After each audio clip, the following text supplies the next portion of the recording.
ठरलं तर मग या मालिकेच्या आजच्या भागात आपण पाहणार आहोत की सायली किचनमध्ये काम करत असते तर आई तिला घेऊन चहा प्यायला बोलवून टेबलवरती आणतात.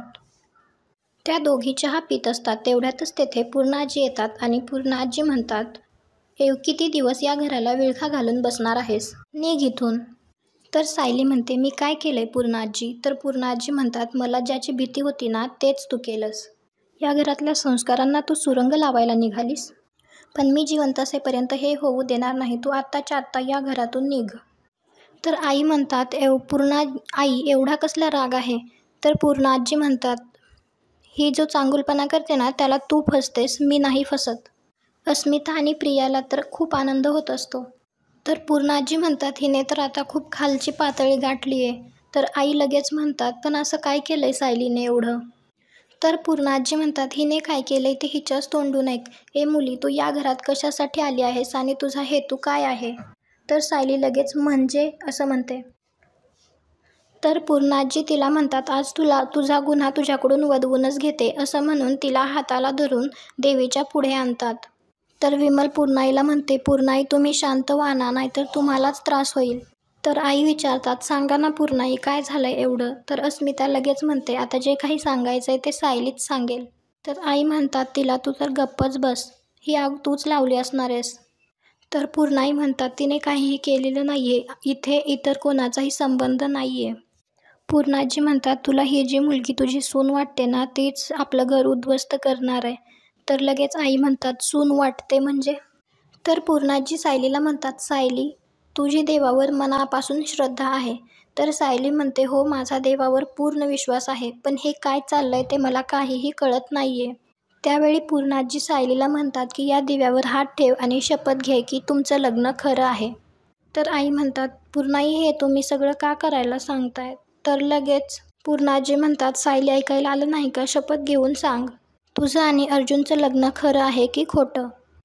इकडे साक्षी चैतन्यासाठी कॉफी घेऊन आलेली असते. तर चैतन्य म्हणतो, मी तुला कॉफी मागणारच होतो जेवणानंतर, पण म्हणलं उगाच तुला कशाला त्रास. तर साक्षी म्हणते, फारच फॉर्मल बोलायला लागलायस आजकाल.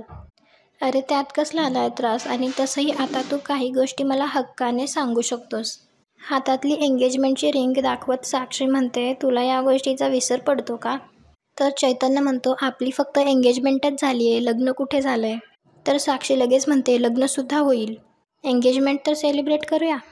साक्षी चैतन्याच्या जवळ येण्याचा प्रयत्न करते. तर चैतन्य तिथून उठून बाजूला येतो आणि म्हणतो, साक्षी कॉफी सांडली असती आत्ता.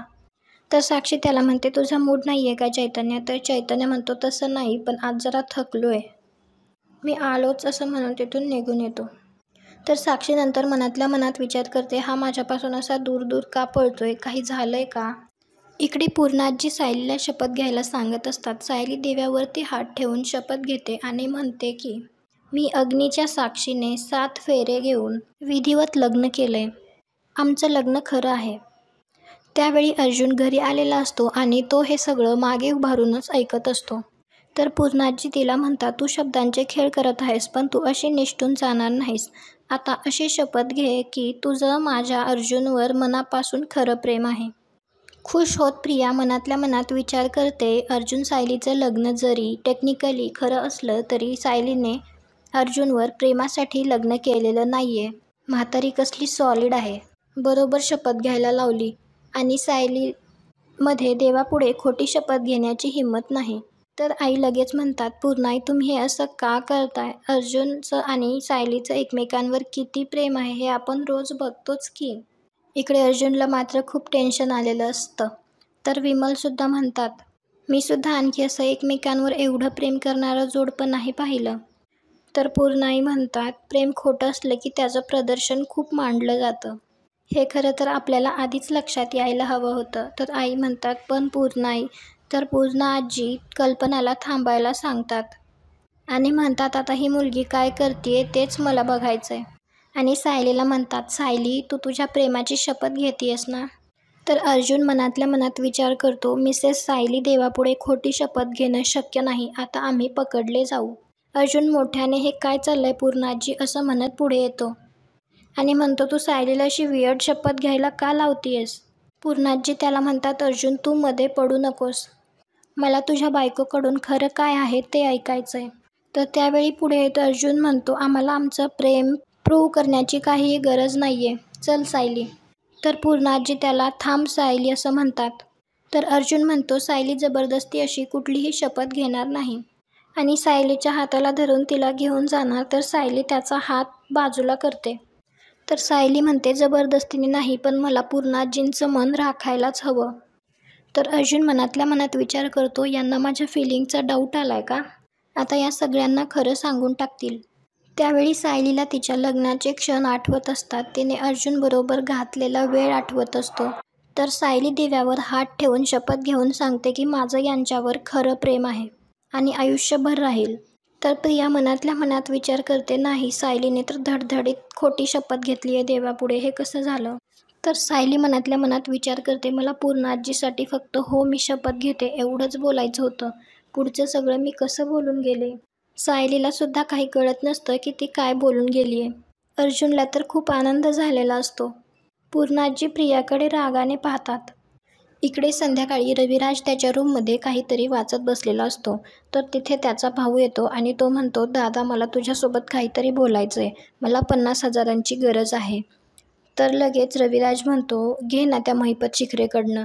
तर लगेच रविराज म्हणतो, दादा मी आता त्याच्यासोबतचे संबंध तोडलेत ना आणि आता मी नाही संबंध ठेवणार.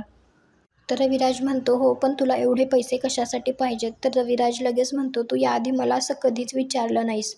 आता तन्वीने माझ्याबद्दल तुझे कान भरलेत म्हणून तू असं वागतोयस माझ्यासोबत.